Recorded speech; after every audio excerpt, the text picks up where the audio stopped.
Thank you for joining this episode of Unsung Heroes Live. Each week, we highlight a hero that has created a life of joy and peace despite the challenges. Through their transparency, life's biggest questions are answered. For additional resources and community support, go to www.christyknights.com. Until next time, I'm your host, Christy Knights.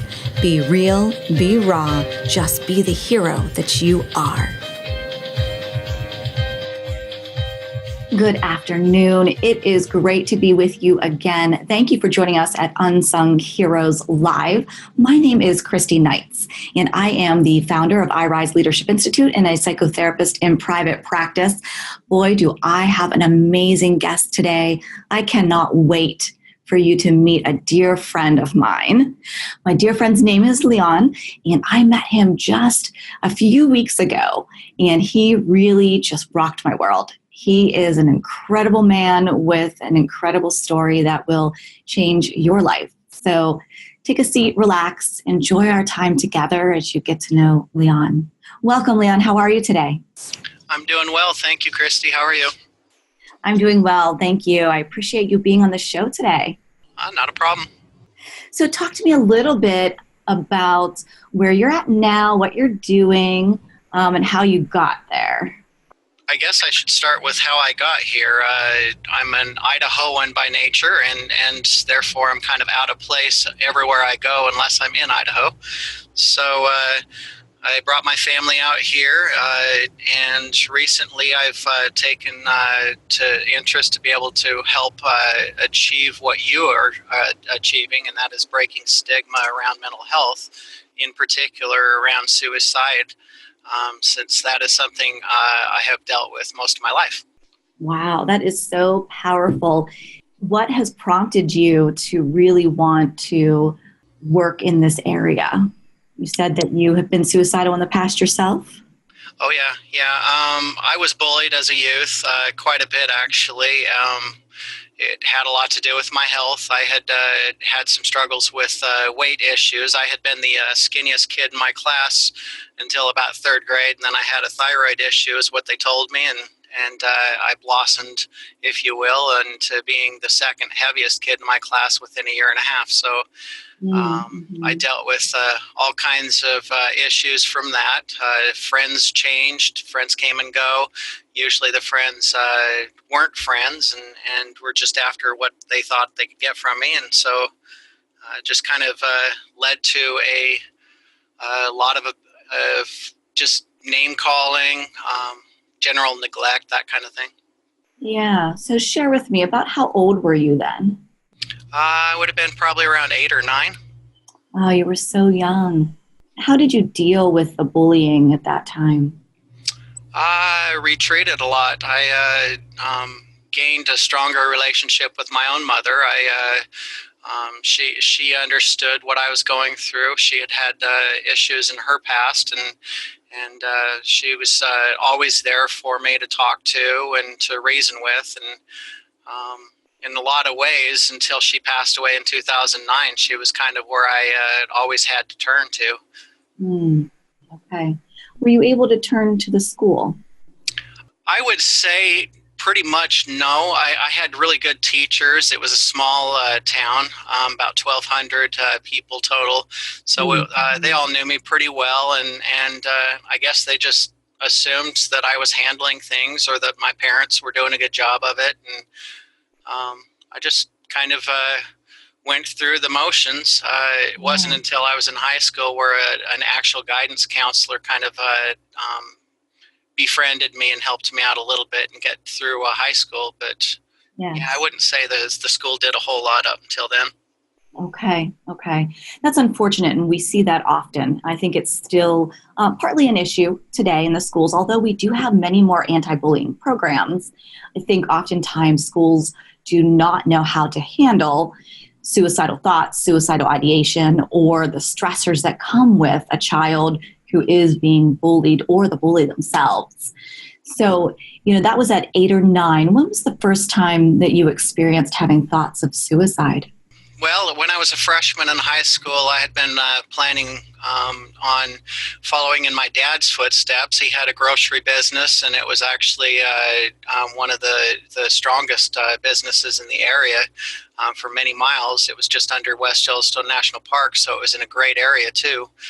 And he had three business men and with him, and they owned about 51% of the stock. And about the time that my father was about to purchase to own a major share, they fired him. They ganged up on him and fired him.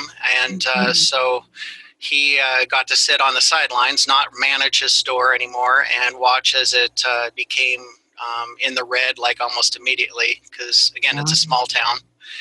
I saw him suffer through a lot of massive depression. I, of course, was going through my own, because that was going to be my livelihood, I felt, after I left school. So just a lot of things disrupted then, and didn't help that I didn't have a whole lot of people to turn to. Right. What were some of the symptoms of depression that you experienced then? That's similar to what my father was going through, just a whole lot of crying, a whole lot of just hiding from within and from without. I just, it was easy for me to start to determine my own path was going to have to deal with alcohol and drugs, which is something that was prevalent in the area. And it was fairly easy for me to join in. And so I did. And that was just to escape everything else. Yeah. So, one of the ways that you were coping was through alcohol. And then when was the first time that you were considering suicide? Oh, gosh. Just about every time I drank, it seemed like it was in my mind. There was a lot of times I just didn't want to come out. It was easy to just want to stay there, laugh a lot, not feel the hurt, the pain, and it was just easy to want to just not wake up from that.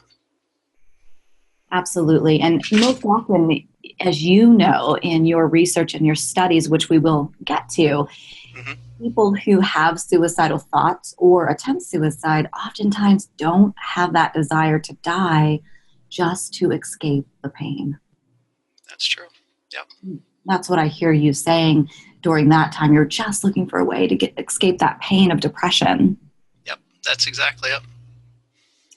When did you begin to recognize that, yes, this is depression and I need help?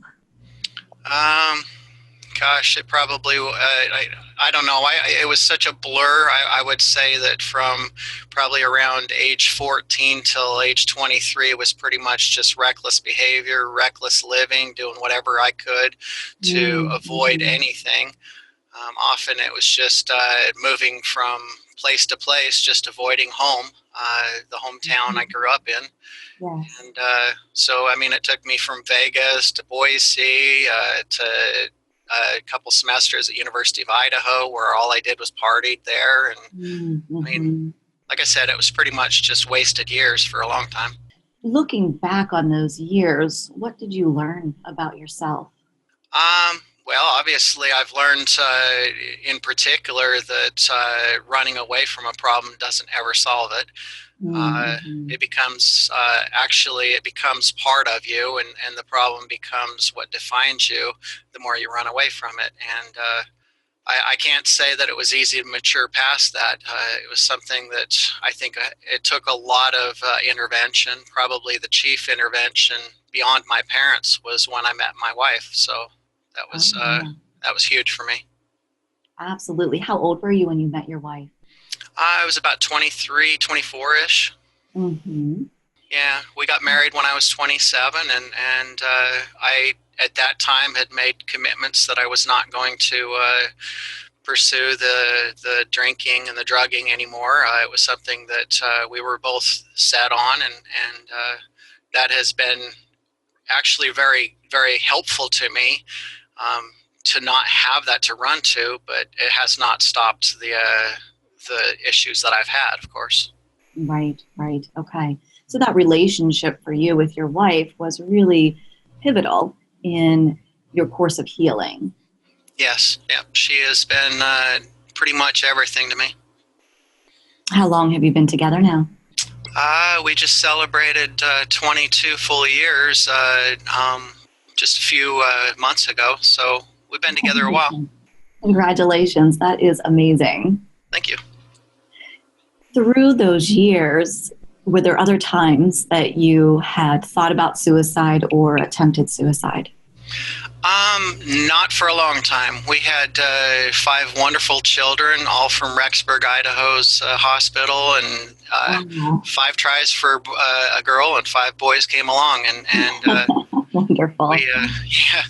Then I started having struggles with the career I was in. I'd followed my grandfather's charge and got into the United States Postal Service, and I thought that was going to be my answer for everything. It was going to be the career. It was something that he had done for 25 years, and I felt like I was following in the best feet prints I'd ever seen. So I thought I was doing wise. And unfortunately, around 2000, maybe 3-ish, that started to fall apart. I started having issues with a new postmaster, and there was just so much clashing going on that eventually my wife convinced me to move out this way, and we did that in 2007. Great, great. What was that move like with a family? It was actually kind of a lot of hope. There was, for me, it was hope that I was avoiding a demise in a career. I thought that maybe just that would be a simple solution. Obviously, it also had some other semblance of reason for us, because my kids were not getting very much mental health out there help as well. We have 2 children that are on the autism spectrum somewhat, and one that is diagnosed bipolar. And so we felt like this would be also a better area for them in receiving services, and it has been for sure on that. So, Oh, that is wonderful. So 5 children, what are their ages today? They go from 12 to 20.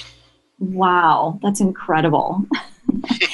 And you're a parent who deals with a child with mental health issues. Yeah, definitely do. How have you been able to manage your stress around that?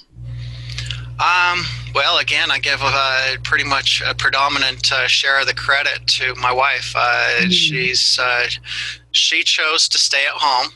That was her choice, and I've always told her that she will serve the world wonderful as she decides to return, and she has. But while she was with the children, she definitely helped them through a lot of their trials. Of course, the stresses of moving, coming out here, a lot more bullying out here than even what we'd experienced out there. And Oh, wow.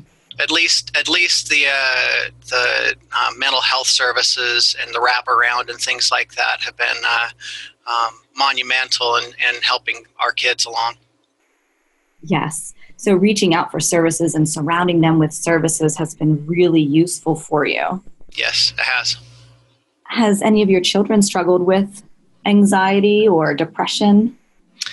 Yes, the bipolar child, my middle child, has he's suffered probably the most. A lot of people, when they look at him, they see a lot of me, and so there's been always that clash. There's our relationship, probably of all of the 5 children, has been the one that has had the hardest ups and downs. Yes. But yeah, for the most part, it still has been a process that I think has helped him out. Wonderful. Wonderful. And I'm sure you having your history and your history with your dad, you brought into that relationship knowledge that many parents don't have, and how to cope with the life experiences of someone with bipolar disorder. Yes, that's true.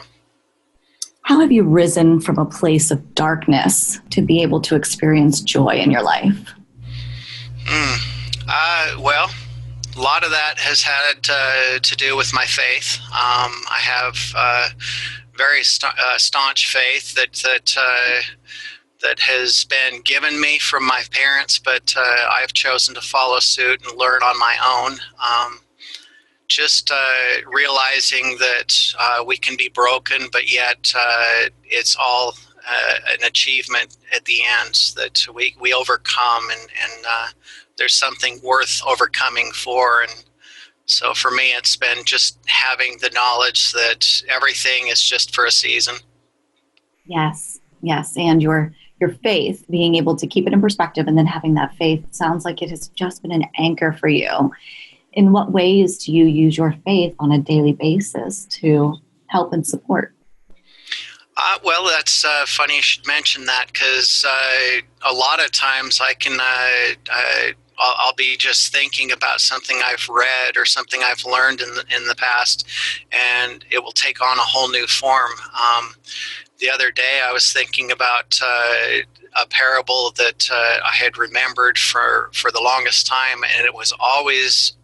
It had always left me with some kind of an odd feeling, and that was the parable of the talents, where the father had given 5 talents to one, 2 to another, and 1 to a third. And I'd always thought, well, I'd always stopped there. I'd always thought that no good father would do that.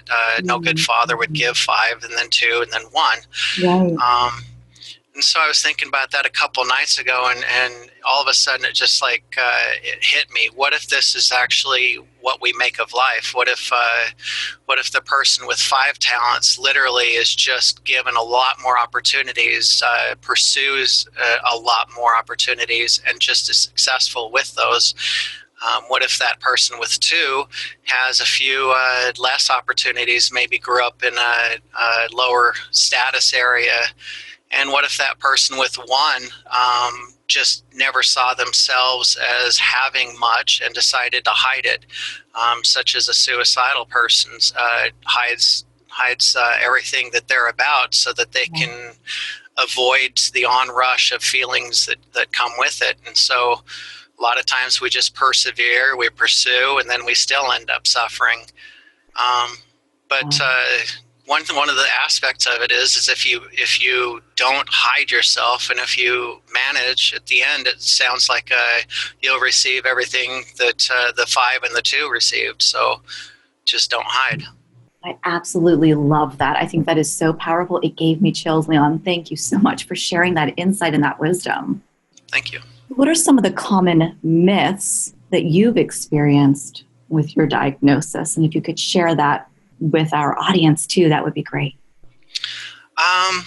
Well, for one, that they think that you'll just somehow snap out of it, as if it's just going to end. That is probably one of the first things that we deal with as we learn we have some kind of a disorder or a challenge, if you will. We feel like it's just something that perhaps we just wait it out and it's gone. And that's, of course, not going to happen. It's something that's always there. It's kind of like your friend or your enemy if you choose it one way or the other. And so there's that. Of course, the biggest thing to me has been the stigma that surrounds it. There's just so much of a lack of compassion that comes from a lack of talking. People just don't want to deal with other people's problems. I think that when we tend to forget those that have not, and those that have not are oftentimes ones that just want to get along in life and want to be friends and do the best they can. But it's hard to do that when you have so many less opportunities often. Yes, that is very true. That is very true. So can you share with the audience the diagnosis that you've struggled with? Well, when I was with the post office and when I finally suffered my mental breakdown in 2008, it was, in effect, as I look back, it has definitely been proven to me that it was a post-traumatic stress disorder.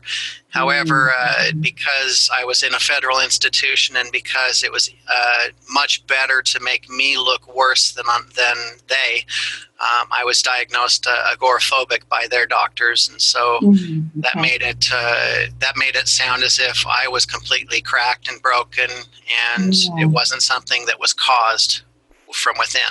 Right, right. How did you feel hearing their diagnosis? Well, I didn't understand. I mean, I'm used to the idea that agoraphobia means that you're scared to go out, and Right, right. for me, because I've since learned that I'm on the autism spectrum somewhat as well, Mm-hmm. it would make more sense to go to the realms. I'm just not, I'm socially awkward. I'm just awkward around people. Okay. And so it's not that I fear going out as agoraphobia would be. I don't have a problem with the challenge of going out. I just have a problem with staying out sometimes. And Mm-hmm.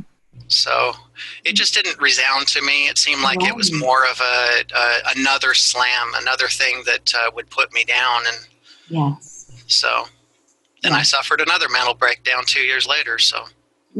Okay. What impact did that label do to you over the next 2 years? Well, for one, it wouldn't. It was relentless. It was like I was gripped by something that I couldn't change. I felt like they had won. I felt like everything about what used to be the common joke in the post office. I know it's morbid, but the whole going postal thing was kind of something that would be joked about. And for me, I've looked back on that, and it was always, for me, going postal meant I went inward and not outward. I was not a threat to anybody but myself, and so it added to that quite a bit, which is why there was no end to it after 2008. And so that's when the pills came along, and that's when the first suicide attempt and the first hospitalization after my 2008 one. Okay. So what led to that attempt? Well, all of that miscommunication going on in my own head, for one, which obviously clouded over every conversation I had with the people that weren't trying to convince me wrongly. My wife and I had several talks, and I think I just misunderstood things. I was in a place where it didn't matter what people were saying. It just was filtered the way I needed it or thought I should. And pretty soon that just led to a really awkward moment where I chose to swallow a lot of cyclobenzaprines and woke up in the hospital and allowed them to move me on. Okay. What were your thoughts as you swallowed the pills? Well, that people would be better off not seeing me continue to fight. It seemed like I was more of a burden. It seemed like I was just somebody that was never going to come out. So it was better for them not to have to deal with that aspect of me, which is it's shameful because it is totally the opposite. It's just all you're doing is adding the worst kind of burden. I really appreciate your vulnerability and your authenticity as you share with us. As you know, I compiled a book of 35 authors who shared their story, much like you're sharing yours, in print form. And the common thread is what you just said. The common thread is each person felt as if they were a burden. Each person felt as if everyone around them would do better without them. But as you have just shared, that's the farthest from the truth. It's totally the farthest from the truth. In fact, as I'm still looking forward to the book. I purchased it while I was down there in Butler, and I can't wait. It definitely sounded like something I would probably mark up and have beside me quite often, because it's easier to relate. I think it's easier to feel the kinship of others, and that sounds like 35 people that I can certainly relate to. Absolutely, absolutely. We just received the box of books on Saturday, so you can be looking in the mail this week for it. Sounds wonderful. Yes. And I think you'll see that you are equally as brave as each of the person in the book, the authors. So you had said that you went on then to attempt suicide 2 more times?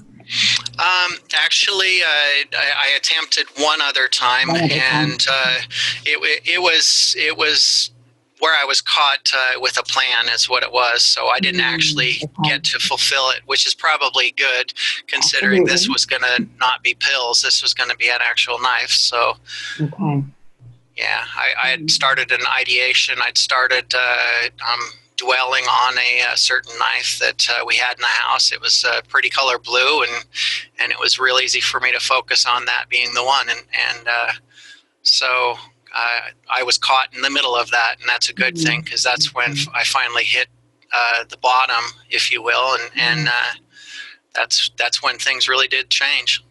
Okay. So through those struggles, how did your wife support you? Well, she wasn't about to play any games. She knew that it was out of her expertise. She's never been one to shy away from getting help for me, and she's usually the one that takes me. She doesn't just expect me to leave and go. She walks me to wherever I need to be, and that has always been part of the symbol of our equality, is that she just doesn't leave me. She never will. Oh, that's amazing. And that's so powerful and beautiful. Yeah, I agree. Just having that unconditional love and care. What would you say, how has your mental health impacted your marriage? Well, to be honest, I think to a certain point, I could say it's been strengthening. I love it. Yes. It's one of those things that we often have joked, and I hope that I'm right when I assume other couples think about the days when they hear the words for better or for worse, and we often have joked about certain things as being those for worse moments, and that kind of just puts them into perspective. It reminds us that there's the end, the outcome that we're looking for, which we want to achieve together and be together, and so it's about perspective, and I think that she has been such a strong perspective in my life that I can't ever give up anymore. Yes, yes. And how has your mental well-being affected your parenting? Well, it's of course meant to several clashes with the one, as I've mentioned. Yeah. However, with the others, they all see me as you have mentioned several times, the vulnerable and the one that while I'm broken at times, that I still care, and that I am still around. That I can give a lot of thanks, of course, to my faith and to my wife, but the fact that I'm still around means that they still have somebody that they can go to and pretty much say just about anything to, and I'm going to understand the depth of their emotion because I'm there. Absolutely. Yeah. And you can be very unconditional and real with them as well. Yep. So as you are on the journey to healing, what are some roadblocks that you've encountered? Just about everything has to do with one P word, and that's politics or policy. Seems like whether it's about mental health, all of the things that we have had to fight for throughout the decades, even the century, just getting some semblance of ability to receive help the way we should. And even then, it's still only a fraction as to where we need to be with that in this country. But gosh, I think that the biggest thing has been policy and the policy makers. They just always seem to be out for themselves. They're the haves and we're the have-nots, and often we're just relying upon them to do the right things for us. And unfortunately, it's not always happening. Mm-hmm. Yes, that's definitely been a roadblock. How have you worked through overcoming it? A lot of times it's been just bashing heads. I'm a Taurus. I am bullheaded. So when I'm at my peak at the strength that I can have, oftentimes somebody's not going to pass one by without me, with my big picture view, set of eyes, seeing what they're really after. And Yeah, that's meant a lot of issues in my life, of course, but in this particular instance, it means that I can be a decorated student and Yeah. yet still have to stand my ground and say, you know what, being a student isn't worth all of this. Absolutely. So you were a student. Where are you a student at? I'm a student up here at Penn State Shenango. Wonderful. How's your experience been as a student? With students, faculty, and staff, it has been probably the epitome of heaven. I've absolutely loved cracking the books open. I've loved achieving more than I ever had before. I used to be a B plus average student, and I used to think that was amazing. But I've been pulling straight A's semester after semester. I'm a 3.96 GPA as I currently am. And I think that I've pursued the right things. I pursued sociology. I pursued things that would keep me culturally wise and sensitive. I pursued pretty much anything that has to do with adolescence, because everything to me is about making sure others don't step the same fine lines that I had to. Yes. And what is your major? Human development and family studies. Wonderful. And what would you like to do with it when you graduate? Well, I'd like to graduate first, but it would definitely be an opening. I've thought of 3 different ways I could go with it. I've thought of the education path that I had been on back in the 80s, feeling like I had the ability to talk to people. I've looked at 2 other options. One, of course, would be any kind of social work or one-on-one counseling, therapy, that type of scenario. And of course, a few other options. One would be guidance counselors, but I've looked into that, and that's just an actual total difference from the way it used to be. It is, yes. It's very administrative. Yeah, and then of course that brings me to policy, and that would be where I would have possibly tried to pursue political science. Okay. Yes. Very good. Very good. So share with me, if you could write a thank you letter to someone, who would it be? Well, if you don't mind me saying so, it would definitely be to Jesus himself. I love it. He has been where I'm at and everywhere else. He's been where everyone's at. And of course, none of that was deserved. That was all chosen, and that was all something that he was willing to do. And so I would have to recommend him for any position in the world. Yes. What an amazing feat to love unconditionally and openly like that. And so my first letter would definitely be to him. Wonderful. Thank you so much. And can you share with the audience what has kept you going and surmounting each of these challenges in life? Wow, I think I saw it once on a movie. You wake up, and then you wake up again, and then you just continue.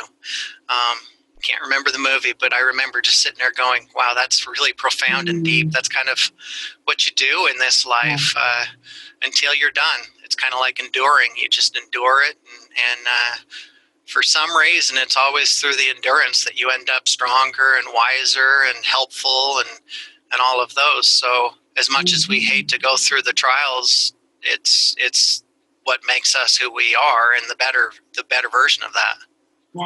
Yes. So if someone is in your place experiencing the stressors of life with a diagnosis, having suicidal thoughts, what would you say to them today? Well, easily I would first start out by saying I care. That's first and foremost. They need to know that what their truth is and what their experience is, no matter how much I've been there, it's still going to be through their set of eyes and through their principles. And so my answer is only theirs if they see the reasoning behind it. So the first thing I have to do is see them where they're at, and that is, their experience is valid, and what I just want to learn. At that point, it's please tell me about that experience. Please share your story. Please open up and just it's almost like a relentless love. You just want to just open up and even open up your eyes and let the tears flow. Because oftentimes it's when I've seen the eyes start to cloud over and film up that I felt like I was being hurt too. So wonderful. Thank you so much. Is there other details of your story that you feel it's important to share before we wrap up today? Well, I would first plug the movie. I went to that movie a couple weeks ago down in Butler, and I'll tell you what, you weren't kidding when you said that it would change lives. That I saw probably one of the best facets of that movie. The ripple effect as being the fact that he gathered together every single person on all different climes, on all different continents, and every single person had a different way to benefit the suicidal mind. And it wasn't a competition. I've dealt with a lot of those places when I've looked on their websites myself, and I've always been impressed, but I've always felt like in this society we feel like we have to compete. At the end, when he is on stage with all of those different folk and the wonderful Aborigine gentleman who I really relate to, I just absolutely love that. And it was just camaraderie. It's something that we all need more of, and especially with suicidal. Absolutely. And the movie you're referring to is the documentary by Kevin Hines, Suicide, the Ripple Effect. And it is really having truly a ripple effect across the globe. And that is where you and I met. And I think that you're right, that feeling, that sense of camaraderie, that feeling of belonging, we just don't have that enough. And I think we definitely felt that in the theater as well. Oh, yes. Yeah. It was powerful to be there. It was. What makes it important for you to share your story today? Well, first and foremost, I was invited to. I don't think I should expect anyone to listen to me unless they choose to. And it should be an invitation. And that is one of those things I saw from the moment I started to update my LinkedIn account. I saw a face on there that reminded me of my mother's a lot, and I started following.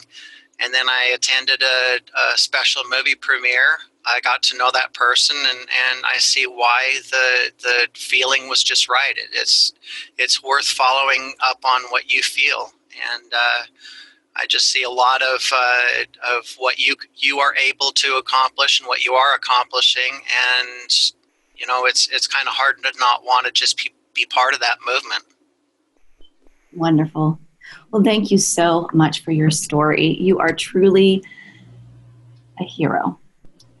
Thank you. This is Unsung Heroes, but see, through our time together, you are now a sung hero, where the globe will hear your voice, your story, and know that they too can crawl out of that place of darkness, shine and serve and give back.